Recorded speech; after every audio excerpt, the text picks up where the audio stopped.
नमस्कार विद्यार्थी मित्रांनो. नवीन विद्यार्थ्यांना पडणारा सगळ्यात महत्त्वाचा प्रश्न की एक चॅप्टर किती वेळा वाचायचा आहे म्हणजे तो आपल्या लक्षात राहील. तर लक्षात ठेवा, पहिल्यांदा जेव्हा तुम्ही कुठलाही विषय घेतलेला आहे वाचायला, तेव्हा तो एक चॅप्टर तुम्हाला ॲटलिस्ट 2 वेळा 3 वेळा वाचल्याशिवाय समजणार नाही.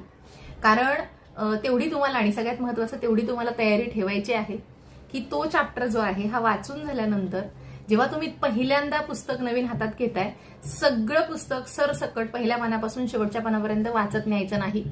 पहिला तुमचा तो चॅप्टर वाचून झाला की त्यानंतर तुम्ही त्याला 2 वेळा ॲटलिस्ट लगेचच 2 वेळा वाचायचं. ठीक आहे, लगेच 2 वेळा वाचल्यानंतर त्याचे जे काही मागच्या वर्षांचे प्रश्न असतात ते मागच्या वर्षांचे प्रश्न वाचायचे.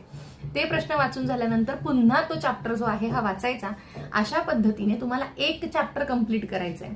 आणि अशा पद्धतीने तुम्ही जे काही पुस्तक आणलेलं आहे किंवा जो काही क्वेश्चन सेट तुमच्याकडे आहे, तर त्याची इंडेक्स जी आहे तर त्या इंडेक्समध्ये लिहिलेलं असतं की किती प्रश्न आलेले आहेत त्या घटकावर. आणि सुरुवातीला लक्षात ठेवा, पहिल्यापासून शेवटपर्यंत न वाचता, म्हणजे पॉलिटीचं आपल्याला पहिल्यापासून सुरू करायचं आहे, पण आणि इतिहासाचं पण तसंच आहे, कारण आपल्याला संपूर्ण क्रम वाचावा लागतो. त्यामुळे मध्येच कुठला तरी चॅप्टर ओपन केला आणि वाचलं असं नाही करायचं. तर पॉलिटी असेल, इतिहास आहे, तर याच्यात आपल्याला पहिल्यापासूनच चॅप्टर जे आहे ते वाचायचे असतात.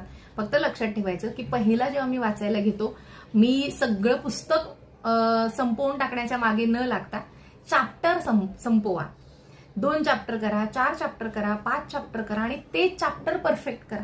अशा पद्धतीने एक चॅप्टर वाचला, पुन्हाच तो चॅप्टर वाचायचा, पुन्हा त्याचे आलेले प्रश्न वाचायचे आणि मग पुन्हा तो चॅप्टर वाचायचा. अशा पद्धतीने एक चॅप्टर तुम्ही कंप्लीट करा, तरच तुमचा अभ्यास परिपूर्ण होईल.